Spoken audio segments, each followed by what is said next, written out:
As Trump is arrested, Republicans honor the insurrectionists. Donald Trump could not have asked for a nicer arraignment-day celebration. During the very same hour in which the former president surrendered to federal authorities in Miami, his Republican allies in the House were, in their most visible and official way yet, embracing as heroes and martyrs the people who sacked the Capitol on January 6, 2021, in hopes of overturning Trump's election defeat.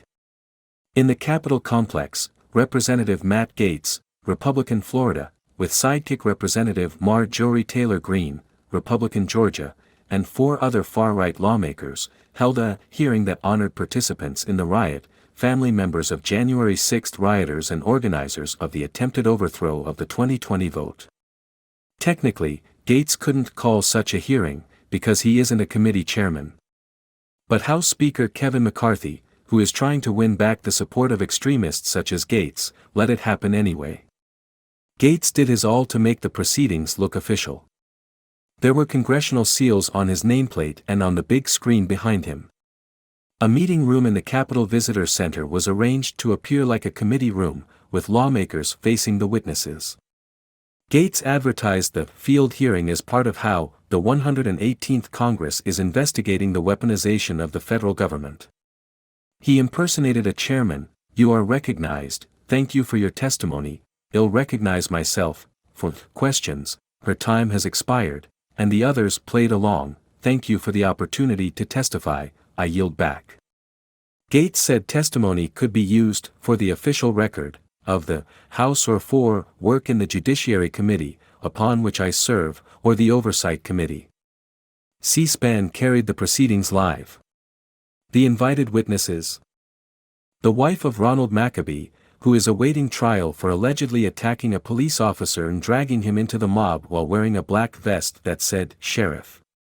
Underwear model John Strand, sentenced to 2 years and 8 months for being part of the mob that breached the Capitol on January 6 and pushed past police officers. Activist Brandon Straka, sentenced to home detention and probation and fined for his January 6 actions.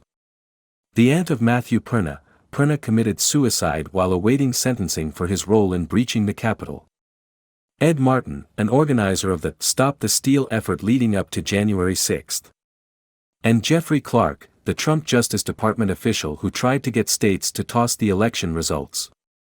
The lawmakers hailed them all.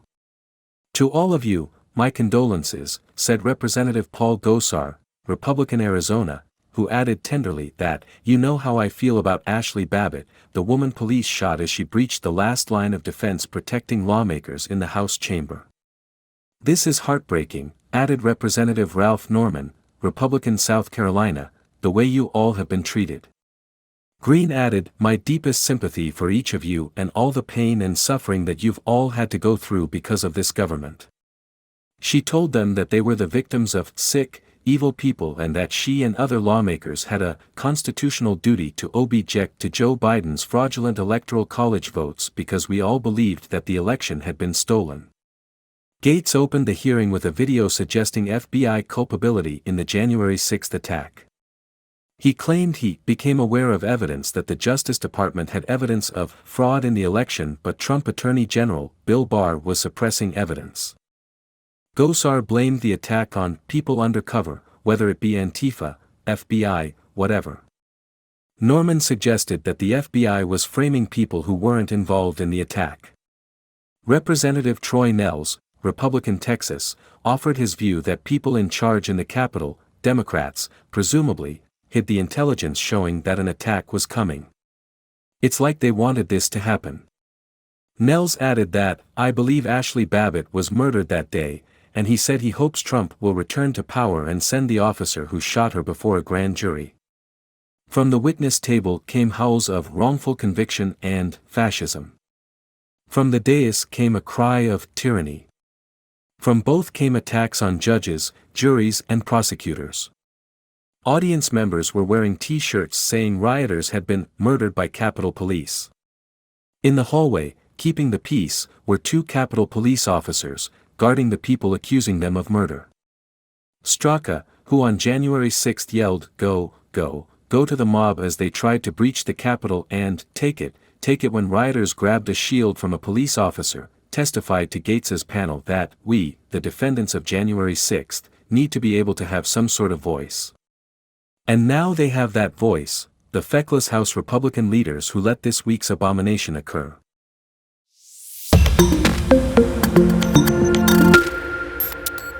As Trump is arrested, Republicans honor the insurrectionists.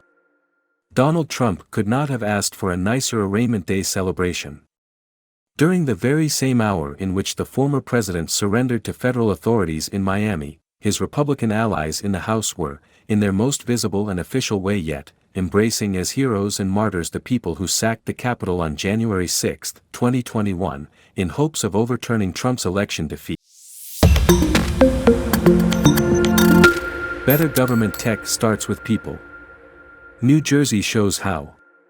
After a sigh of relief at the debt ceiling deal, eyes have turned toward what got thrown overboard to right the ship. Having co-chaired California's task force to clear a backlog of 1.3 million unemployment insurance claims during the pandemic, I'm disappointed to see the federal government jettison $1 billion in COVID-era funding that was intended to update the processing and payment systems that help American workers in hard times. Yet the cut could be an opportunity to rethink technology in government. Big-ticket purchases of hardware and software haven't paid off. Instead, as New Jersey's exceptional performance suggests, smart digital investments must start with people. The pandemic showed how broken U.S. unemployment insurance systems are. From late March to mid-April 2020, for every 10 workers who successfully filed for support, 3 or 4 others could not file, and 2 more did not try, finding it too difficult. Some claims have never been paid. Even when unemployment is low, the systems are confusing and burdensome, and getting paid takes weeks. Many blame these failures on antiquated computers. It is not that simple. Modernization in government technology usually takes the form of large capital expenditures. After detailed requirements are gathered over a period of years, a one-time contract in the tens or even hundreds of millions of dollars goes to one of a handful of specialist companies. California alone is planning to spend more than $1 billion on its next attempt at modernizing. The thinking is that asking the vendor to do everything gives officials someone to blame when the project goes badly. Rarely funded are staff members who can understand what should be in the contract in the first place, set measurable goals and make day-to-day decisions. Small wonder that the big checks have not bought big wins. 22 states claim to have modernized their unemployment insurance benefits systems between 2000 and mid-2020. Those should have fared better in the pandemic when claims rose at least tenfold. They didn't, on average. Some states still using mainframe computers paid benefits faster. I have criticized agencies for ceding responsibility to vendors.